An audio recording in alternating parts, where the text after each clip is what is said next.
Disabled ആയതുകൊണ്ട് തന്നെ നമുക്ക് പല ഹെൽത്ത് ഇഷ്യൂസും വരുന്നുണ്ട്. രണ്ട് കൈകൾക്കും രണ്ട് കാലിനും കൂടി വേണ്ടിയിട്ട് കൂടുതലും എൻ്റെ റൈറ്റ് ലെഗ് ആണ് യൂസ് ചെയ്യുന്നത്. ഒരു ഡബ്ബിംഗ് ആർട്ടിസ്റ്റ് ആകുക എന്ന് പറയുന്നത് ഭയങ്കര വലിയൊരു ആഗ്രഹമാണ്.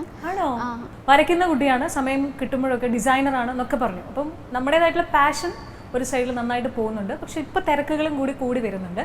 പക്ഷെ ഞാൻ കേട്ടു ഒരു സംരംഭകയാകാനാണ് ആഗ്രഹം എന്നൊക്കെ കേട്ടു. അപ്പോൾ എപ്പോഴാണ് അങ്ങോട്ടേക്കുള്ള ഒരു ഡീവിയേഷനായിട്ടുള്ളൊരു ശ്രമമൊക്കെ തുടങ്ങിയോ? എന്താണ് ഇപ്പോഴത്തെ പ്ലാൻസ്?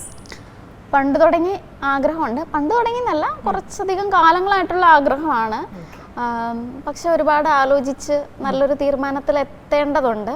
ഇപ്പോഴും അതിൻ്റെ ഒരു പ്രോസസ്സിൽ കൂടി കടന്നു പോയിക്കൊണ്ടിരിക്കുന്ന സമയമാണ്.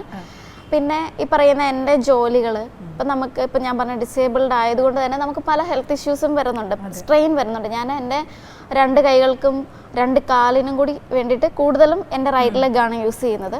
അപ്പോൾ അതിൻ്റേതായിട്ടുള്ള സ്ട്രെയിനും കാര്യങ്ങളും വരുന്നുണ്ട്. അപ്പോൾ ഇനി നമ്മൾ ഏജ്ഡായിട്ട് പോയിക്കൊണ്ടിരിക്കുകയാണ്. അപ്പം നമ്മുടെ സ്വന്തം കാര്യങ്ങൾ സ്വന്തമായി തന്നെ ചെയ്യുക എന്നുള്ളതാണ് ഏതൊരു മനുഷ്യൻ്റെയും ഏറ്റവും വലിയ ആഗ്രഹം. എനിക്കും അങ്ങനെ തന്നെയാണ്. അങ്ങനെയാണ് നമ്മൾ ഇത്രയും സ്വയം പര്യാപ്തത ആയതും ആ ആഗ്രഹം കൊണ്ട് തന്നെ സ്വന്തം കാര്യങ്ങൾ ചെയ്യാനായിട്ട്. പിന്നെ മാക്സിമം സ്ട്രെയിൻ കുറയ്ക്കുക എന്നുള്ളൊരു ഉദ്ദേശമുണ്ട്. ദിനമോൾക്ക് ഇനിയൊരു ഓണ്ടർപ്രണർ ആകണമെന്നാണ് ആഗ്രഹം. നിങ്ങളിൽ പുതിയ ഈ ചേച്ചിമാരാരെങ്കിലും അദ്ദേഹത്തിനെ കൂടെ ഒന്ന് ഉൾപ്പെടുത്തുമോ? ഉറപ്പായിട്ടും കിട്ടും കേട്ടോ, ഇവർ വിളിച്ചോളും.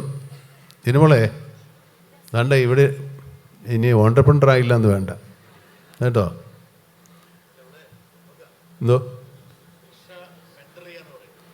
ആണ്ടേ, ആ ചേച്ചി മെൻറ്റർ ചെയ്യാന്നാണ് പറയുന്നത്. ഞാൻ അങ്ങോട്ട് പറഞ്ഞാൽ മതിയല്ല. ഒരു ഡബ്ബിംഗ് ആർട്ടിസ്റ്റ് ആകുക എന്ന് പറയുന്നത് ഭയങ്കര വലിയൊരു ആഗ്രഹമാണ്. ഇപ്പം ഞാൻ 2 പ്രോജക്റ്റിന് ഡബ്ബിങ് ചെയ്തു. വലിയ ബിഗ് ബഡ്ജറ്റ് മൂവീസ് ഒന്നും അല്ല. മൺവിളക്ക് എന്ന് പറയുന്നതും 3 Days എന്ന് പറയുന്ന ഒരു മൂവി, 2 മൂവീസിന് വേണ്ടിയിട്ട് ഡബ്ബിങ് ചെയ്തിട്ടുണ്ട്. ചിറക് എന്ന് പറയുന്ന ഒരു ആൽബം ഞാൻ യൂട്യൂബിൽ കണ്ടിട്ടുണ്ടായിരുന്നു. അപ്പം അങ്ങനെയുള്ള ഒരു മീഡിയ മേഖല അല്ലെങ്കിൽ ആക്ടിങ് അല്ലെങ്കിൽ സിംഗിങ് അതൊക്കെ വലിയ ഇഷ്ടമാണോ? സിംഗിങ് ഞാൻ പാട്ട് പാടില്ല, നേരത്തെ പറഞ്ഞേക്കാം. ആക്ടിങ് പാടിയിരുന്നു അല്ലേ? ഇല്ലില്ല, പാടില്ല. ഒരു ജോലിയിലേക്ക്, പൂർണ്ണമായിട്ട് ഒരു ജോലിയിലേക്ക് കയറണം, അങ്ങനെ ഒരു ആഗ്രഹമുണ്ടോ? അങ്ങനെയുണ്ട്. ഇപ്പം ഞാൻ പറഞ്ഞ ഗ്രാഫിക് ഡിസൈനറാണ്, ഫുഡ് ആർട്ടിസ്റ്റാണ്.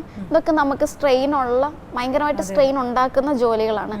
ഇനി നമ്മൾ ഈ പറഞ്ഞ പോലെ സ്വന്തം അതുകൊണ്ട് തന്നെ ഒരു അധികം സ്ട്രെയിൻ ഇല്ലാത്ത ഇപ്പം ഈ മീഡിയ മേഖലയുമായി ബന്ധപ്പെട്ട, ഞാൻ പഠിച്ചത് ആനിമേഷൻ ആൻഡ് ഗ്രാഫിക് ഡിസൈനിങ് ആണ്.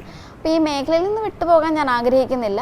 ഇതുമായിട്ട് ബന്ധപ്പെട്ട നമുക്ക് അധികം സ്ട്രെയിൻ വരുത്താത്ത തരത്തിലുള്ള ജോലികൾ നോക്കിക്കൊണ്ടിരിക്കും. അതെ, എത്രയും വേഗം അങ്ങനൊരു ജോലിയിലേക്ക് കയറട്ടെ. ഇങ്ങനെ സ്വസ്ഥമായിട്ട് ആരോഗ്യത്തിനൊന്നും വലിയ ബുദ്ധിമുട്ടില്ലാതെ മുമ്പോട്ട് പോകാനുള്ള ഒരു നല്ല ജോലിയിലേക്ക് എത്തി എന്നത് അറിയാൻ സാധിക്കട്ടെ. ആശംസകൾ നേരെയാണ്. ഓക്കെ.